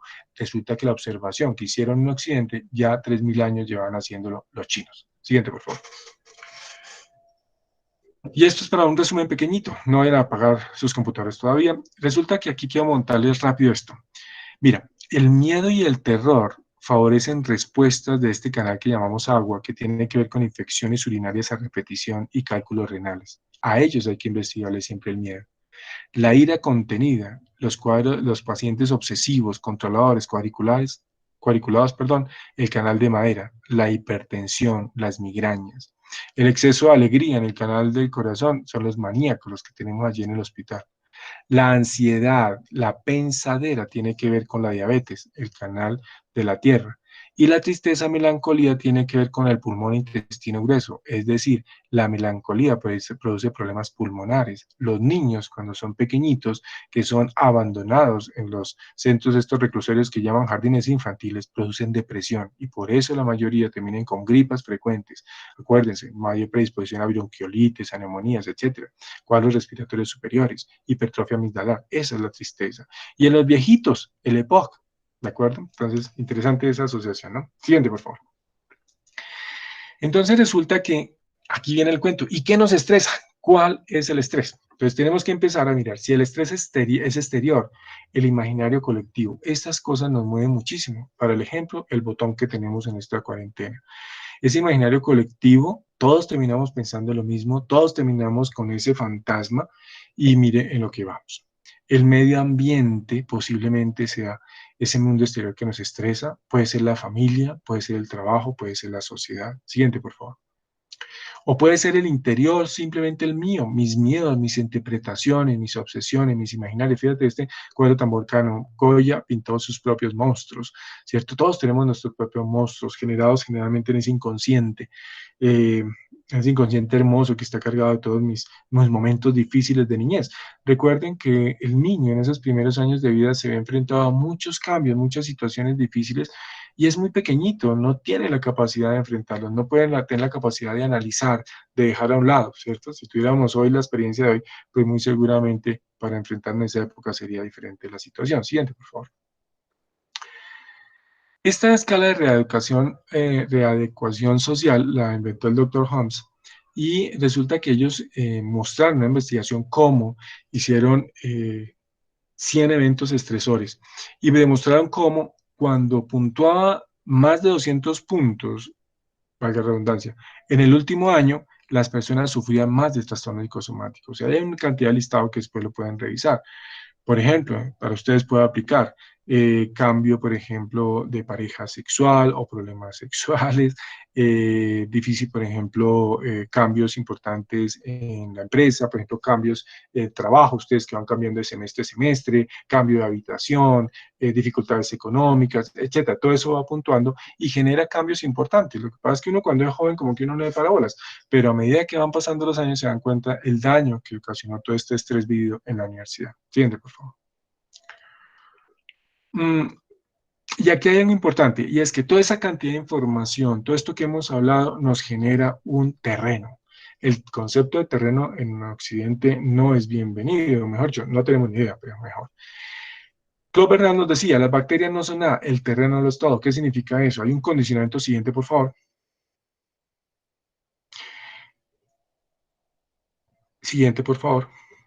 Y entonces resulta que tenemos un terreno orgánico y un terreno hereditario. El terreno orgánico hace referencia a las condiciones bioquímicas actuales, a todo el equilibrio ácido-básico, a las concentraciones de oligoelementos y al estado inmunológico en el que nos encontramos. Y el terreno hereditario es esa tendencia a expresarse de cierta manera, no solamente en nuestra arquitectura corporal, también en nuestra conducta, incluso de cierta manera enfermar. Yo, por ejemplo, tengo las mismas enfermedades de mi padre, y a pesar de que no tuve las mismas conductas que él tuvo, sí, lamentablemente, tengo la epigenética y genética de esa herencia a tendencia a enfermar. Siguiente, por favor. Pero hay una nueva visión, siguiente, y la idea es tratar de mirar que la enfermedad no es el enemigo que hay que matar, que desde la visión holística nos dicen, la vida es un continuo, ¿no? Hoy estamos sanos, saludes, enfermos. Es una línea en continuo. La enfermedad es el símbolo que algo está mal parqueado en mí. La enfermedad es algo que me está diciendo, oye, estás haciendo algo mal. Siguiente, por favor. Entonces, por ejemplo, el doctor Rekebeck el siglo pasado en Alemania nos decía esto: la enfermedad es la expresión de los mecanismos de defensa biológicamente orientados contra las toxinas, bien sea endógenas o exógenas, o la expresión interna del organismo para tratar de compensar la lesión tóxica que ha recibido. Es decir, son todas las reacciones de autorreparación. ¿Listo? Fíjate, es diferente. Toda nuestra preparación es, vamos a atacar la enfermedad, esa enfermedad, el enemigo número de la enfermedad. No, la enfermedad es el grito que está pidiendo mi cuerpo diciendo, oiga, mano, es que si sigues consumiendo azúcar a la lata, hermano, si sigues fumando, hermano, si sigues trasnochando, hermano, si no haces cambios homeostáticos adecuados en el ritmo circadiano, etcétera, pues me estoy enfermando. Siguiente, por favor. Y este es el terreno, en la que decía, la matriz extracelular, es el sitio donde se lleva a cabo toda esta cantidad de eventos antes de llegar a la lesión celular. Siguiente, por favor. Entonces, tenemos que entrar a estos tres pilares de regulación biológica. ¿Qué significa? Necesito detoxificarme. Entonces, cuando dicen los viejitos, toma harta agua, haga ejercicio, etcétera. La inmunomodulación y la regulación orgánica, que bueno, algún día podemos hablar de ello. Siguiente, por favor.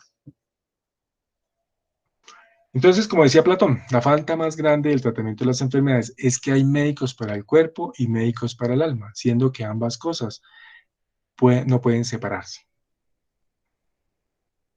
¿Qué significa eso? Siguiente, por favor. Que nosotros los médicos tenemos que recobrar el estatus de médicos de familia. Ese médico que narra, por ejemplo, en La María, el médico que sabía toda la información, todos los secretos de los padres de María, de todo, de Joaquín también, que él sabía todos los secretos que ocultaban en sus casas, él tenía esa información. Es decir, no solamente somos médicos de lo físico, sino también del alma. Entonces la búsqueda sigue en esto, como decía Franz Alexander, ¿será que será un evento específico intrapsíquico o será algo inespecífico? Siguiente, por favor. Y en mi concepto, son todo. Resulta que se ha sugerido que hay personalidades específicas que generan enfermedades psicosomáticas, que contribuyen obviamente a la aparición de ellas. Por ejemplo, está la enfermedad coronaria, en donde se describió por Friedman y Rosenman la personalidad tipo A, que es una personalidad exigente, competitiva, agresiva y que obviamente lo predispone a la enfermedad coronaria. Y el tipo B, la personalidad tipo B, que es un tipo tranquilo, relajado y no propenso a esta coronariopatía, pero es un parasimpático tónico. Y si es parasimpático tónico sostenido, pues va a sufrir también de otras enfermedades. Entonces, no es que lo uno ni lo otro, o sea, las polaridades son malas. Siguiente. Y entonces aquí viene, por ejemplo, esto, el estrés psíquico específico versus el estrés inespecífico. En cuanto al específico, hay ejemplos, como por ejemplo personas que sufren de úlcera péptica, tienen necesidades de dependencia no satisfechas, principalmente a nivel de lo materno. Los pacientes hipertensos tienen impulsos hostiles de los cuales se sienten culpables. Y los pacientes asmáticos tienen muchos problemas de ansiedad de separación.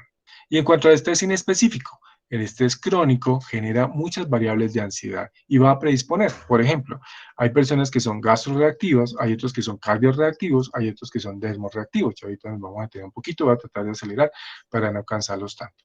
Entonces, la susceptibilidad de un órgano a reaccionar frente al estrés posiblemente tiene que ver con el origen genético o epigenético, que sea una vulnerabilidad adquirida o que también a través de mi experiencia vital, pues voy de alguna manera lesionando alguno de mis órganos o de mis sistemas. Siguiente, por favor.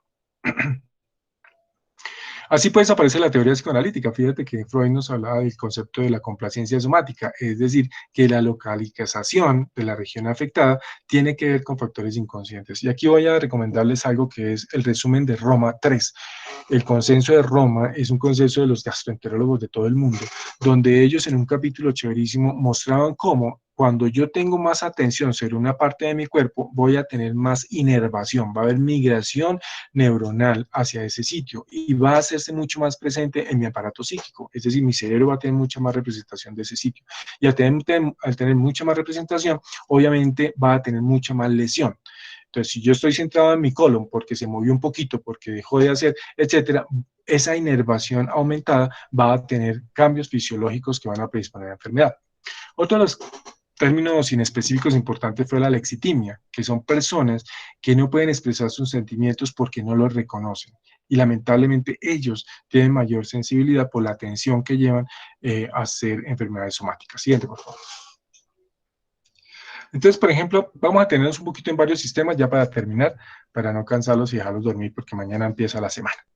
Cuando hablamos del sistema gastrointestinal, ¿por qué es importante? Porque tiene mucha prevalencia, porque hay un gran vínculo entre el estrés, la ansiedad y la respuesta fisiológica gastrointestinal, porque hay una vinculación importante entre los trastornos psiquiátricos y los síntomas somáticos, y porque obviamente la influencia sobre el comienzo y la gravedad y el desenlace clínico es súper importante, la parte emocional mental. Siguiente, por favor. Cuando yo hablo de ansiedad, estrés y sistema gastrointestinal, debo recordar dos cosas. En el hipotálamo lateral, la descarga límbica es generando respuestas autónomas de naturaleza simpático-tónica y el hipotálamo periventricular y lateral, respuestas parasimpático-tónicas. Obviamente viajan hacia conexiones, por ejemplo, con el vago, que es la principal vía deferente parasimpático-tónica y establece la respuesta directamente con el intestino. Siguiente, por favor. Miren los ejemplos. El esófago. El estrés agudo aumenta el tono del esfínter esofágico superior en reposo, pero incrementa también la amplitud de la contracción en el esófago distal, causando lo que llamamos el globo histérico. Ustedes se acuerdan que cuando una persona ansiosa, en el evento de crisis, de pánico, se puede presentar ese globo histérico, no pueden pasar, quedan como atragantados, no pueden respirar, no pueden, de aquí del cuellito no les pasa nada. Ese es el famoso globo histérico y tiene que ver con la respuesta fisiológica del esófago al estrés. En el estómago, el estrés agudo induce una disminución de la actividad motora a nivel antral, lo que puede producir náuseas y vómitos funcionales. El intestino delgado, el estrés reduce su motilidad, generando lo que llamamos estreñimiento desde el intestino delgado, y el intestino grueso genera actividad mioeléctrica, lo cual aumenta la motilidad, generando el famoso colon irritable. Siguiente, por favor. Entonces, por ejemplo, la úlcera péptica, el incremento de la secreción gástrica asociado al estrés psicológico, ya lo sabemos. Y obviamente, si hay acidez, hay Helicobacter pylori. Y si hay Helicobacter pylori, junto a una inmunidad disminuida, por lo que ya hemos contado de un aumento de TH2 y bajo TH1, pues obviamente vamos a generar la úlcera péptica. Siguiente, por favor. En la colitis ulcerosa, por ejemplo, la personalidad es para favorecer la aparición de una colitis ulcerosa están los rasgos compulsivos, son personas pulcras, muy ordenadas, puntuales, hiperintelectuales, tímidos, inhibidos en la expresión de la ira, en especial con la relación materna. Siguiente, por favor. Entonces, si se dan cuenta, la relación con mamá es súper importante en todo lo que hemos estado hablando. Los trastornos cardiovasculares, entonces, básicamente recuerden que la regulación cardíaca vegetativa es muy sensible al estrés emocional agudo y que eso aumenta 2 a 3 veces el riesgo más de morir. Casos de muerte súbita, ¿cierto? Siguiente, por favor. Fíjate, por ejemplo, el infarto agudo del miocardio con las arritmias, la regulación cardíaca vegetativa, la ira intensa, el miedo y la tristeza provocan una desregulación cardíaca.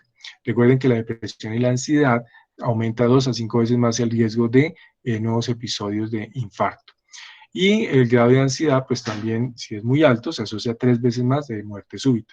La personalidad de estos individuos es personalidades agresivas, compulsivas, impacientes, con muchas horas de trabajo encima, que son autoritarios. Recuerdo en este momento un anciano de unos 70 años que el hombre lo llevaban a la consulta porque venía de un infarto, venía ya de 2 stem y estaba, me ha hecho listos para otra vez aplicarle otro.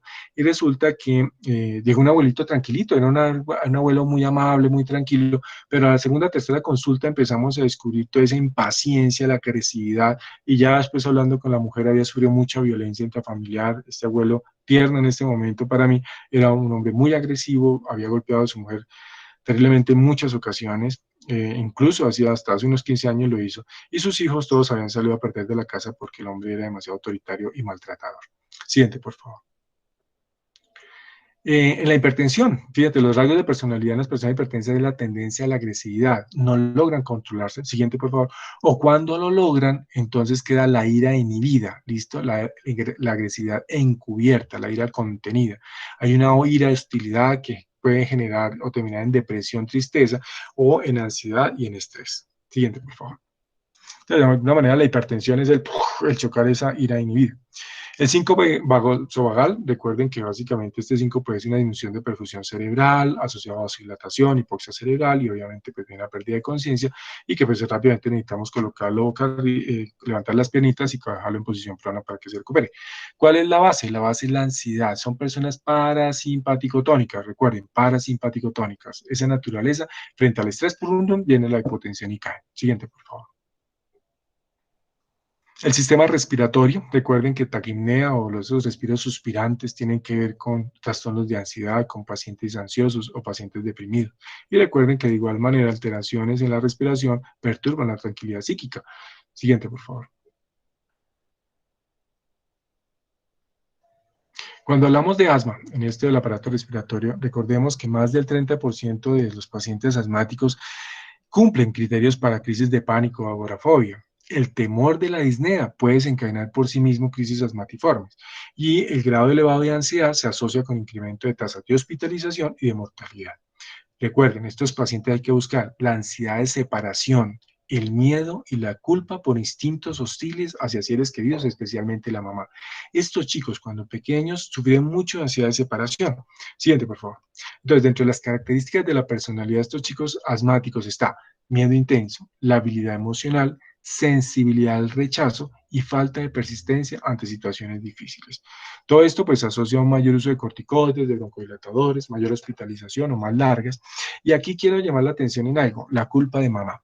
Cuando ustedes vean chicos asmatiformes, a quien hay que trabajar inicialmente en la parte emocional mental es a la mamita, porque es que la mamita generalmente está culpabilizada. ¿Por qué? Porque resulta que uno escudriñando ahí ha encontrado que, por ejemplo, mamá pensó en abortar apenas supo que estaba embarazada de chiquirín. Y eso pues genera una culpa gigantísima, lo que se va a traducir cuando nace el niño en una sobreprotección. Y entonces el chiquilín apenas sale mamá, medio semejante sobreprotección, pues va a haber una ansiedad anticipatoria, una ansiedad de separación grande, una ansiedad anticipatoria. Entonces los chicos generan crisis de asma cuando mamá sale del escenario, cuando mamá tiene que ir a trabajar, etcétera. Siguiente, por favor, para que lo revisen, por favor. Entonces, a quien hay que trabajar primero es la culpa de mamá, hay que desculpabilizarla. Uno le pregunta a mamá, ¿y qué pasó cuando el niño, cómo te dio la noticia? ¿Cómo pasó? No, yo amo a mi hijo, lo primero que dicen. Ese es el secreto, pequeñas cosas. No, yo amo a mi hijo. De una de la mamá se siente atacada. Entonces hay que desculpabilizarla, ¿no? Mira, la idea no es que te estamos juzgando, la idea es encontrar si hay algún elemento de sobreprotección, si tú estás culpabilizada, muchas mujeres piensan en eso, etcétera. Hay que desculpabilizar, hay muchas psicoterapias bonitas para poder desculpabilizar estas manitas. El hipertiroidismo y el hipotiroidismo. Esto sí que tiene que ver con mamá. Este tercer rayo, decían los chinos, tiene que ver, los ayurvedas, tiene que ver con la relación con mamá. Recordemos que, bueno, y el hipertiroidismo y el hipotiroidismo tiene que ver, como decía el consenso del 2005 de las diferentes especialidades, que no solamente lo psíquico afecta a lo físico, sino lo físico afecta a lo psíquico. Entonces aquí, por ejemplo, el hipertiroidismo produce manifestaciones psiquiátricas, genera nerviosismo, fatiga, insomnio, la habilidad emocional y disforia, discursos acelerados e hiperactividad, hipoprosexia, o sea, disminución de la atención con pérdida de memoria, respuestas de sobresalto exageradas, y acuérdense que pacientes con hipertiroidismo grave pueden generar cuadros psicóticos con alucinaciones visuales, ideación paranoide y delirio. Y aquí lo clave es buscar esto, el apego y dependencia a progenitor, especialmente a la madre. No toleran amenazas a la aprobación materna, ¿listo? No toleran amenazas a la aprobación materna. Hay frustración de los deseos de dependencia. Esa es la clave, entonces se generan cuadros de hipertiroidismo. Niños que tienen esas características a futuro van a sufrir de hiper o hipotiroidismo. Siguiente, por favor. Cuando yo hablo de hipotiroidismo, entonces estoy hablando de lo mismo. Hay un apego y dependencia al progenitor, especialmente la mamá. No trae amenazas de la aprobación, pero hay un conflicto con la figura materna en el futuro no resuelto. Y uno encuentra muchos hipotiroideos alrededor de mamá, o bien conviviendo con ella, o bien son matriarcados, todos alrededor de mamá. Recordemos que el hipotiroidismo subclínico produce síntomas depresivos y deficiencias cognitivas, mucho menos graves que el hipotiroidismo evidente, y que incluyen también los cuadros, los síntomas psiquiátricos del hipotiroidismo, depresión, apatía, deterioro de memoria y también defectos cognitivos. Es necesario mejorar el hipotiroidismo en pacientes depresivos porque si no, la respuesta clínica va a ser pobre. Siguiente, por favor. Psoriasis. Este es otro ejemplo que les traigo. Generalmente son padres sobreprotectores poco generosos, ansias de afecto, síntomas depresivos. El conflicto está entre la hostilidad y la dependencia, que genera mucha tensión emocional y desencadena crisis de psoriasis. Coexisten niveles altos de ansiedad, depresión, y hay comorbilidad con otros trastornos de personalidad, esquizoides, evitativos, los pasivo-agresivos y los obsesivo-compulsivos. Entonces el conflicto es grande, es mucho estrés, mucha tensión emocional, porque hay unas, por así decirlo, dentro de mí hay algo pasivo-agresivo allí que se mueve todo el tiempo. Y la autopercepción de gravedad de la psoriasis se correlaciona directamente con depresión e ideación suicida. ¿Listo? Entonces, todo paciente psoriásico, cuando ustedes pasen por dermatología y vean un paciente psoriásico, recuerden, hay que buscarle la depresión, hay que buscarle la ideación suicida cuando están en las crisis, ¿de acuerdo? O días previos, ¿sabes? Porque a veces, pues, el médico tiene mucho afán, ¿cierto? El dermatólogo, entonces necesito rápido, ¿qué pasó con la crema, el corticoide, el metotrexate, etcétera, y pare de contar. Yo tengo pacientes psoriásicos en psicoterapia y les va terriblemente bien. Siguiente, por favor. Es muy chévere ver cómo la simple psicoterapia va apoyando el medicamento y a veces nos devolvemos, ya no usamos metotrexato, ni usamos corticoides, ni eso, sino volvemos a hacer la urea, sencillito y mejoran bastante. El artritis reumatoidea, entonces básicamente el concepto psicológico, perdón, el concepto es que el estrés psicológico va a predisponer una hiperfunción de TH2, es decir, un estado antiinflamatorio o inmunosupresión a nivel de lo adquirido, lo cual predispone a sufrir enfermedades autoinmunes. ¿Cuál es la dimensión psicológica? Básicamente que la persona con artritis reumatoidea se va a sentir limitada y confinada. Esa es la sensación, confinamiento. Entonces, ay, tan linda, porque generalmente los pacientes con artritis reumatoidea son lindos, son personas maravillosas, amables, esos son jocosas, entran al consultorio, son divinas, pero por dentro hay una limitación y confinamiento que genera ira reprimida, que es la que agrava la inmovilidad y la rigidez. ¿De acuerdo? Son personas controladoras, son personas muy juiciosas, que han sido en su vida atletas, que han sido personas muy entronas, muy activas y ahorita se ven confinadas. La depresión es una comorbilidad hasta el 20% y esa depresión va a agravar los síntomas. El tratamiento, mira, aquí hay un secretico. Se ha usado trazodones, se usa antidepresivos tricíclicos, todo eso lo pueden usar, es muy chévere, funcionan también bien, el problema son los efectos secundarios. Pero hay un medicamento nuevo que casi no tiene efectos secundarios, se llama la duloxetina, es un medicamento antidepresivo dual que ha demostrado manejo del dolor en pacientes diabéticos, con pie diabético, manejos con neuropatías, etcétera. Y empecé a usarlo en la artritis reumatoidea y es un excelente medicamento. Manejamos el estrés, la ansiedad, ese medicamento lo maneja. Y además sirve para manejar el dolor crónico. Entonces manejamos ya duloxetina. Recuerden que la artritis reumatoidea ya el dolor no está en la periferia, ¿de acuerdo? Ya el dolor no está allá. Ya la inflamación no se genera a partir de la localización directamente, sino es todo ese influjo neuronal, es la corticalización y la talamización del dolor. Entonces tenemos que hacerlo con otros medicamentos, duloxetina, pregabalina, etcétera, y colóquenle el acetaminofeno, el naproxen si quieren, pero realmente lo que va a funcionar es ese manejo de la depresión y esos medicamentos que nos aportan bastante. A esto hay que agregarle, obviamente, psicoterapia de apoyo en la crisis y una psicoterapia que es interpretativa. Hay que mostrarle todos esos síntomas, que es lo que en ellos están expresando. El programa de ejercicio estructurado a partir de terapia ocupacional y obviamente medicina del deporte. Siguiente, por favor. La cefalea, este síntoma es súper frecuente, ¿cierto? Recordemos que es el síntoma neurológico más frecuente y de las dolencias médicas más comunes en consulta externa. El 10 al 20% de la consulta externa son cefaleas y pues es la principal causa de ausentismo laboral, de evitación de actividades, etcétera. Se tiene una relación directa con estrés emocional, ansiedad, depresión, etcétera. Siguiente, por favor. Y sabemos que obviamente el estrés psicológico va a afectar. Y el ejemplo clásico es la migraña, ¿cierto? La personalidad de la migraña son personas obsesivas, controladoras, perfeccionistas, suprimen su ira y ante el conflicto emocional generan la crisis, no toleran, tienen baja tolerancia a la frustración y frente al no control, al no la perfección, burrundum, digamos que se te castigan con la cefalea. El tratamiento de la psicoterapia, porque obviamente también tenemos que entrar a mirar la necesidad de dependencia y la aprobación por parte de padre y madre, especialmente de madre, encaminada a disminuir obviamente los efectos del conflicto y del estrés, y hay que trabajar en biorretroalimentación, IRS, que son espectaculares también en ellos, y el propanolol. ¿Por qué el propanolol y el ácido valproico funcionan muy bien? Porque resulta que los dos tienen algo chévere. Cuando ustedes tengan examen de psiquiatría y vayan perdidos, métanse un propanolol. Y ese medio, ¿no? Porque de pronto es hipotensión. Pero no, fresco es que el propanolol no produce hipotensión. Es que el propanolol baja la ansiedad, baja el estrés. Pacientes, yo tengo pacientes, por ejemplo, con fobia social y de lugar de usar benzodiazepina, usaba propanolol y nos va súper chévere. Entonces resulta que ese amigo, además de producir la vasodilatación, disminuyendo la fisiopatología de la migraña, disminuye la ansiedad y por esas dos puntas podemos ayudar al paciente migrañoso. Por eso también el ácido valproico funciona, porque además de el GABA, además de ayudar el proceso fisiopatológico de la migraña, disminuye la ansiedad también. Siguiente, por favor.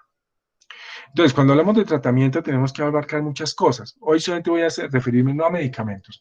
Ustedes saben, a través de sus temas van a hablar de depresión, de ansiedad, de medicamentos, todo eso hay que tenerlo en cuenta. Pero cuando hablamos de estrés y ansiedad tenemos que hablar de esto. Siguiente, por favor. Tenemos que hablar de que la relación médico-paciente es súper clave en todo el manejo de los trastornos psicosomáticos, porque hay que motivar cambios de conducta, hay que manejar estrés, terapias de relajación, ayudar a la persona a encontrar su consciente, a ser consciente, por tanto, de su situación, a reconceptualizar cosas, valoraciones que él tiene de sí mismo. Y hay que enseñar de nuevo habilidades cognitivo-conductuales para ese manejo. Siguiente, por favor. Tenemos que tener en cuenta, siguiente, por favor, que el entrenamiento para el manejo del estrés tiene que incluir, antes, la anterior, estos 5 puntos, básicamente, que es la autoobservación, la reestructuración, los ejercicios de relajación, por ejemplo, el mindfulness es súper clave acá, la hipnosis, la biorretroalimentación, la gestión de tiempo y resolución de problemas. Siguiente, por favor. Aquí les traigo varios pequeños ejemplos ya para terminar. Y es la autoobservación. Una autoobservación puede ser un registro diario de las respuestas que voy teniendo día a día, ¿cierto? Y frente a las diferentes situaciones. La estructuración cognitiva básicamente es tomar conciencia de los pensamientos, de las creencias y de las expectativas desadaptativas y sustituir las presunciones malas por presunciones buenas. Es tratar de redefinir conductas, básicamente, y conceptos que tiene el paciente. Los ejercicios de relajación pueden ir desde hipnosis, biorretroalimentación. Siguiente, por favor. Antes de que se acaben todos, se vayan a dormir. Siguiente, por favor. Entonces, viene la meditación. Quería, ya para terminar, hablarles un poquito de esto. Básicamente, el doctor Benson es un cardiólogo. Él tiene su clínica de cirugía cardiovascular y demostró cómo la meditación, sobre todo trascendental, les ayudó mucho a mejorar a estos pacientes. Las mejorías mucho más rápidas y efectividad de las cirugías. Siguiente, por favor. La hipnosis también es interesante. Hipnoterapeutas hay muy pocos en Colombia realmente. Esto no es conseguirlo por internet ni nada. Es bien complejo adquirir buenas técnicas de hipnosis, pero quienes las saben hacer bien, preparados adecuadamente, se logran bastantes resultados interesantes. Nosotros usamos unas técnicas que no son hipnosis propiamente, que es llevar en regresión al paciente hacia etapas tempranas del neurodesarrollo para redefinir, reconceptualizar cosas y nosotros llamamos ir al niño interior para poder redefinir situaciones de violencia o situaciones de maltrato. Siguiente, por favor. También está la biorretroalimentación, que básicamente es cambiar respuestas, es volverse consciente de esas respuestas fisiológicas involuntarias y poder a través de un aprendizaje consciente el cambiarlas. Eso obviamente desde 1969 el doctor Biller demostró cómo se podían con el condicionamiento operante. Siguiente, por favor. Entonces, ya para terminar, simplemente hacer 2 comentarios. Uno, primero, gracias por haberme aguantado en un domingo en la noche. Y segundo, quiero que por favor, a través de ustedes, no pierdan el concepto del elemento emocional mental en la vida de sus pacientes. Son seres humanos, no son máquinas simplemente, no son una boleta que hay que atender rápidamente y salir rápido para ir a descansar. Son seres humanos, así como nosotros, viven, sueñan, tienen dificultades en sus relaciones de pareja, con sus hijos, con su vida laboral, etcétera. Y todos esos elementos tienen una representación neurofisiológica y neuroendocrina y simpaticotónica que afecta el funcionamiento de sus cuerpos. Simplemente quiero instarlos a que por favor escuchen, escuchen y escuchen. Si nosotros escuchamos con atención, sabemos qué es lo que el paciente necesita retroalimentarse, sabemos lo que él necesita aprender y él necesita escuchar. A veces la psicoterapia es más escuchar para devolver en un minuto muchas cosas, para que por favor no lo olviden. Entonces, muchas gracias por habernos escuchado y si tienen alguna duda, con mucho gusto y podemos resolverla, estaríamos prestos a hacerlo. Gracias, muy amables.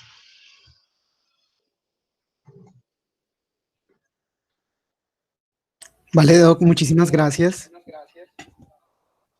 Acá entonces vamos a desarrollar las preguntas, por favor. Entonces, quienes tengan alguna duda, la escriben en el chat. Por ahora tenemos una de Aline Ignacia, que nos pregunta si su merced tiene algún material o paper que recomiende sobre neuroinmunoendocrinología.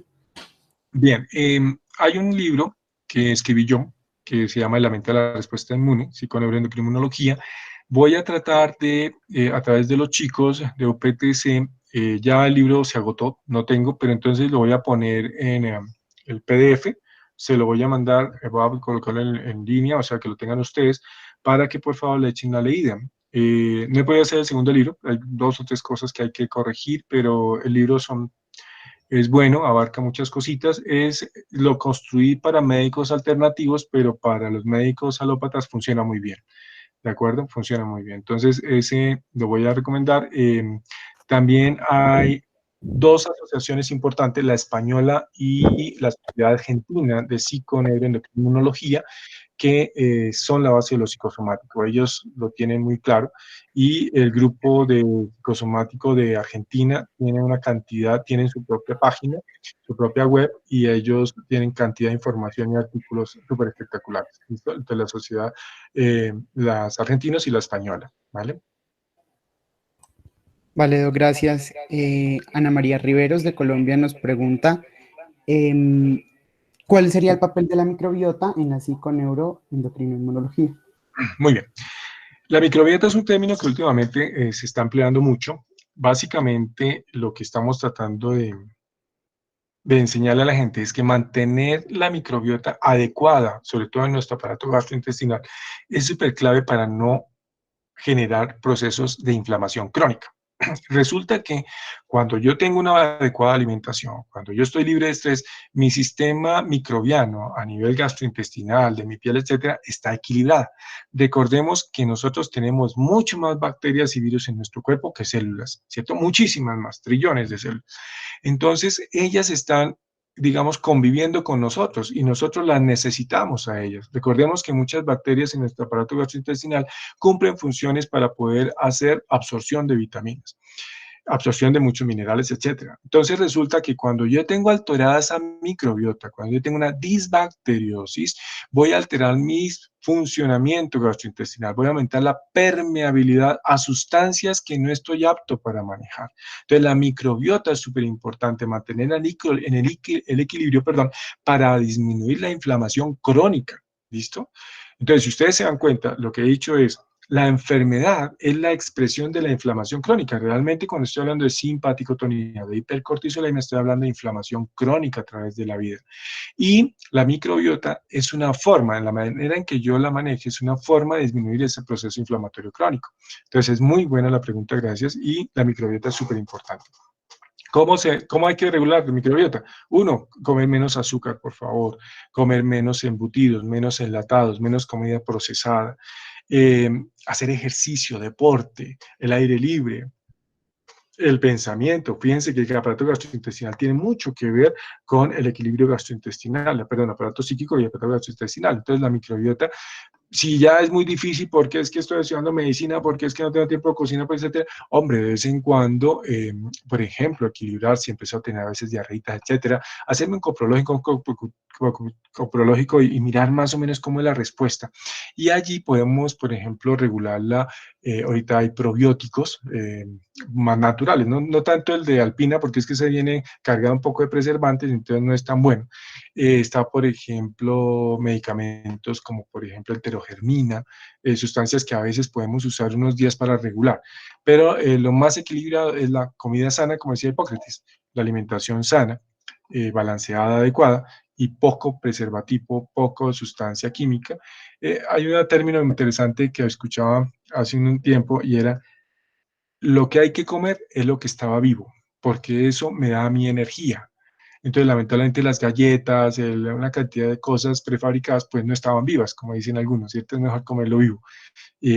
A veces la tendencia vegetariana, veganos también puede ayudar un poco, aunque a veces puede generar también bacteriosis si no se hace equilibradamente.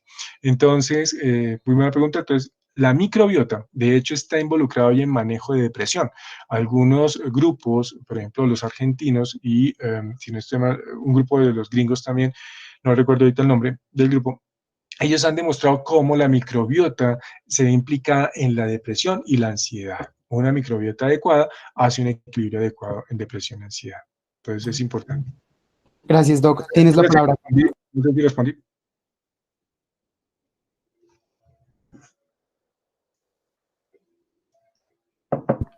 ¿Aló? Karen, tienes la palabra. Hola, perdón. Bueno, son dos dudas. Una ya está en el chat y la otra es que en la regulación del estrés hablabas del TH3 que iba a colaborar el equilibrio de TH1 y TH2, ¿cierto? Pero yo quería preguntar si, digamos, en la cronicidad había algún problema con este TH3 que llevaba a que no controlara esa regulación TH1, TH2, o si simplemente como que lo que hacía era, pues, de tanto desbalance, pues ya no tenía como, sí, cómo manejar esto. Ok, listo. Entonces resulta que cuando yo tengo el estrés crónico, esa hiperpolaridad hacia TH2, entonces TH2 lamentablemente empieza a tomar como el protagonismo, ¿cierto? O sea, el equilibrio es TH1, TH2, y TH3 hace ese equilibrio, o sea, es a través del factor de crecimiento tisular beta, él va haciendo el equilibrio, el módulo. Pero cuando viene la polarización, cuando viene la polaridad, el pobre TH3 se aloca, ¿sí? Él ya pierde su función. Entonces, hemos visto que lo que hay es una desregulación de los clones de esas células. Esas clones lamentablemente se van perdiendo, se van disminuyendo, pero por la desregulación. Al parecer, ese producto de teloquinas proinflamatorios en lo innato también hace que se baje ese clon celular. Aún todavía no está demarcado bien la línea de cómo es que se produce, pero son los dos mecanismos. Una, la desregulación de TH2, pero también interleuquinas que producen inhibición de la formación de clones TH3. ¿Listo? Entonces son las dos vías, falta la parte final. Eso hay unos interesantes estudios que están mostrando cómo interleuquina 1 y factor de necrosis tumoral alfa producen inhibición de los TH3. ¿Listo? Entonces, posiblemente las dos vías. Yo pienso que son las dos vías. Nosotros en medicina alternativa lo que hacemos con nuestros medicamentos de homotoxicología, que son diluciones entre D3 y D6, D9, D12, produce aumento de los TH3. Eso es lo que hacemos. Modular de nuevo los TH3, vuelve a subir el clon y regula TH1, TH2. ¿Sí? Eso es lo que hacemos básicamente. Puro TH3 es lo que manejamos. Perfecto, muchas gracias. Gracias. No, a ustedes. Gracias, Doc. Nos preguntan además si hay alguna disfunción específica, enfermedades, por cambio de dieta, por ejemplo, a una vegetariana. Si hay que, perdóname, no. Perdón, Doc. ¿Hay disfunciones específicas, enfermedades, por cambio de dieta, por ejemplo, a una vegetariana? Ok, la idea es tratar de hacerlo bien asesorados, ¿listo? Es decir, yo tengo que mirarme, el nutricionista tiene que acompañarme en qué era lo que yo consumía y cómo voy haciendo el cambio lento y progresivo. Porque si lo hago de sopetón, muy seguramente va a tener desbalances, sobre todo a nivel de todo lo que tiene que ver con los oligoelementos. ¿Listo? Hay una cantidad de sustancias que las proteínas animales nos aportan que lo vegetariano tenemos que compensar. Entonces, por ejemplo, la vitamina B, necesitamos compensar la vitamina B que la carne roja nos da. Entonces necesitamos hacer a veces suplementos de complejo B, a veces de hierro, etcétera. Entonces, esos pequeños cambios sí tenemos que hacerlos bien, porque podemos generar anemias, podemos generar anemias ferropénicas, podemos generar deficiencias de vitamina B, podemos a veces producir lesiones gástricas también y de colon, y podemos alterar también la flora bacteriana. Entonces, por eso hay que hacerlo lento y progresivo, y recuerden, cada individuo es diferente, ¿listo? No es así una dieta que salió en YouTube, es el vegano y hágale, no, yo tengo que adaptarme. Todos los seres humanos somos veganos de acuerdo a al sitio donde nos desenvolvimos, ¿cierto? Nosotros, por ejemplo, somos intolerantes al trigo, porque el trigo no es nuestro, el maíz es nuestro, pero nuestra base de dieta es trigo, trigo a la lata. Y entonces resulta que ese trigo produce disbacteriosis, es la causa, el pan, las galletas y todo eso es causa bastante alta de disbacteriosis y de trastornos gastrointestinales. Entonces, por ejemplo, en Europa el trigo es naturaleza de ellos, ellos comen cualquier cantidad de panes y todas esas cosas y casi de esa parte no, eso sí la obesidad y un poco de cosas que aparecen, pero gastrointestinal no es tanto, como a nosotros sí por el trigo me refiero. Entonces sí hay que hacerlo lentamente y progresivamente e ir adaptándose. Gracias, Doc. Y hay otra pregunta que dice, ¿para el tratamiento de las patologías es suficiente con el manejo psicológico de este o es necesario el manejo medicamentoso de los cuadros o enfermedades? Bien, entonces depende de la intensidad, es decir, yo puedo manejar estrés, todos manejamos estrés, ¿cierto? Pero digamos que yo manejo estrés de lunes a viernes, el sábado y el domingo hago relajación, el miércoles voy y juego con mis amigos microfútbol, etcétera, hago ejercicio, etcétera, manejo, ¿cierto? Entonces puedo tener un estrés de pronto, digámosle, suave, es un diestrés no tan perjudicial, puedo empezar a tener cambios en mi hipertensión, de pronto cefaleas, de pronto cambios en mi memoria, ese es el momento de intervenir. Entonces, puedo yo entrar en psicoterapia, en cambios de ajuste de nutrición, en cambio de resolución de conflictos, ejercicio, deporte y suficiente. Y empiezan a haber cambios importantísimos. A veces hasta apoyarnos en esencias florales o cosas así sencillas. Pero cuando ya empiezo a tener que es una gastritis instaurada, una hipertensión ya que empezó a tener medicamentos y que este paciente no me baja, que tiene cefaleas continuas y que además el hombre no tiene cambios en su vida diaria, en sus hábitos, tengo que empezar a manejar posiblemente, además de la psicoterapia, psicoterapias mucho más profundas, mucho más estructuradas y posiblemente medicación. ¿Sí? Entonces, si encuentro elementos de depresión y ansiedad, tengo que llenarme de razones, por decir algo. Es que este man lleva un cuadro de depresión de 6 meses de evolución y en esos 6 meses ha aumentado las diarreas, el colon irritable, la atención tampoco responde bien. A ese paciente es necesario empezarle manejo, ¿cierto? Apoyo con IRS idealmente. Si la ansiedad lleva también, pero es diferente a que no, mira, yo estoy ansioso el día lunes, que es cuando tengo reunión con el jefe, pero ya el martes estoy mejor, ya el miércoles vuelvo a regular, el jueves otra vez vuelvo a verme con problemas, etcétera, pero vuelvo y lo subo y bajo y más o menos lo moldeo. Entonces uno tiene que sopesar esas cosas, ¿vale? Pero si cuando es intenso, cuando ya tengo una patología psicosomática instaurada y yo veo que realmente hay sufrimiento y la correlación directa ante la agravación del cuadro clínico tiene que ver con el estado emocional, yo prefiero intervenir. Muchos de mis pacientes, hay gente se ríe mucho de mí porque dicen, me parece man fue a consultarle por una gastritis y salió con un antidepresivo.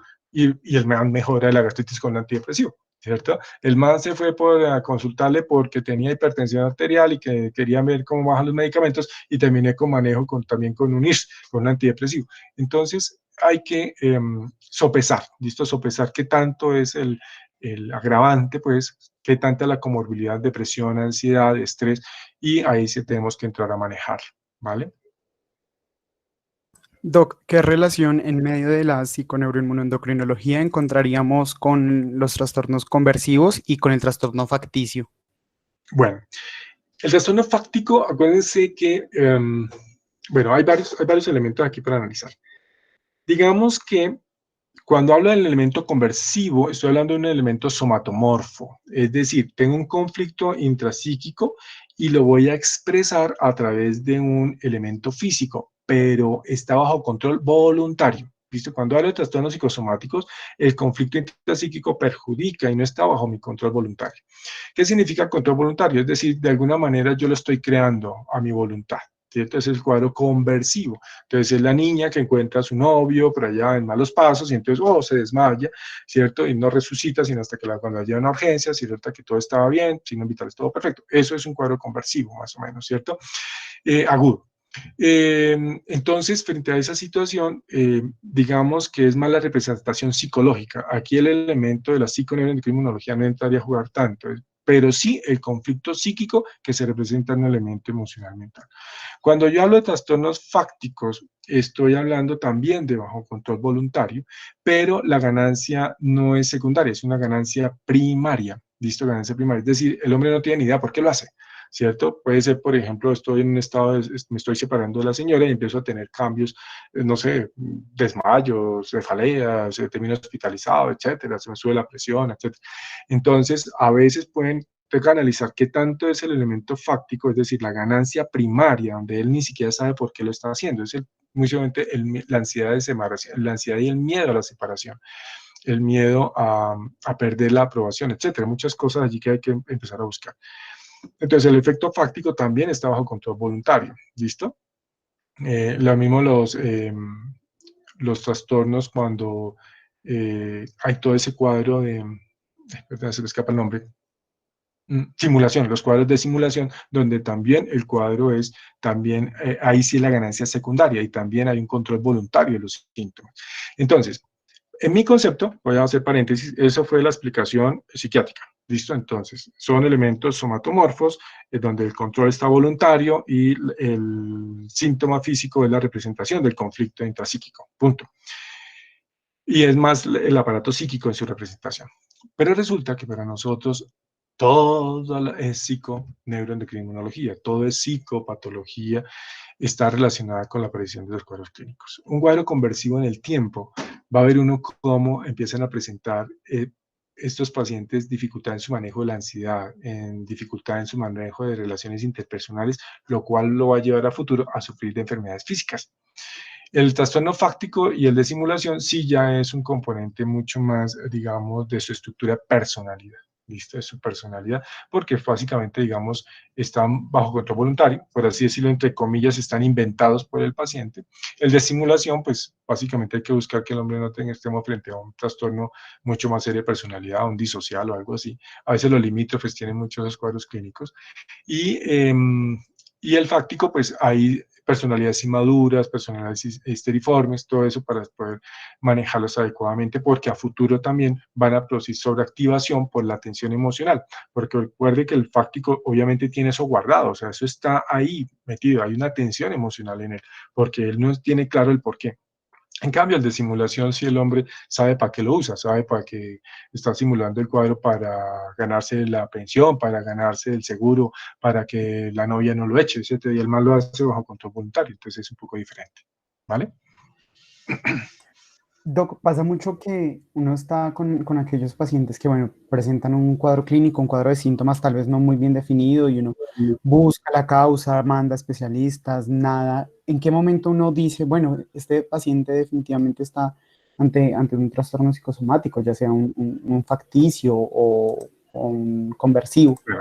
Voy a corregir aquí dos cositas. Uno, entonces, hay unos cuadros que se llaman trastornos somatomorfos y hay otra cosa que llaman los trastornos psicosomáticos. Precisamente el error en que estamos incurriendo en la pregunta es porque como el DSM-5 relegó eso allá, como que hay unos elementos psicológicos allá y que perturban algo, entonces déjelos allá en un costal. No, cuando hablamos de trastornos psicosomáticos es toda patología que está en nuestro cuerpo tiene un componente emocional mental. Que no lo sepamos buscar es otra cosa.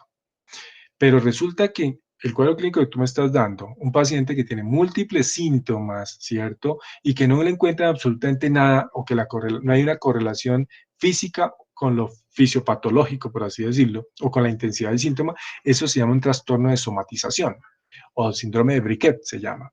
Es decir, es un cuadro somatomorfo en el cual hay polisíntomas, muchos síntomas, y que no hay una causa que explique el cuadro clínico. Es un trastorno somatomorfo, es diferente a lo psicosomático. ¿Listo?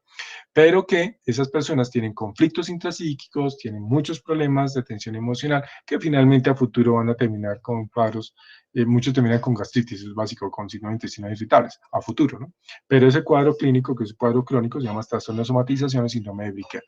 Entonces, ¿cuándo se sabe? Porque llega un médico y dice, oiga, esta vaina está rarísimo, tiene una historia clínica de 50 páginas, ha ido al especialista, al otro especialista, y la pasa yendo a todos los especialistas, no hay nada, y de pronto dice, miércoles, ¿alguna vez he oído hablar de un síndrome de somatización o síndrome de Briquet? ¿Listo? Que es un cuadro polisintomático y crónico. ¿Listo? Que es diferente del psicosomático. Cuando hablamos de psicosomático es toda patología está influenciada, o antes, en mi concepto, todas las patologías están previamente montadas desde la mente. Dice un autor, no hay nada en lo físico que no haya pasado primero por la mente. Listo, muchas gracias, Doc. Muchas gracias. No, Doc, por el momento no hay más preguntas. Les agradezco de verdad por su atención y por haberme acompañado en la charla de hoy. Gracias a los asistentes y a todas las personas que estuvieron con nosotros. Y bueno, hasta una próxima ocasión.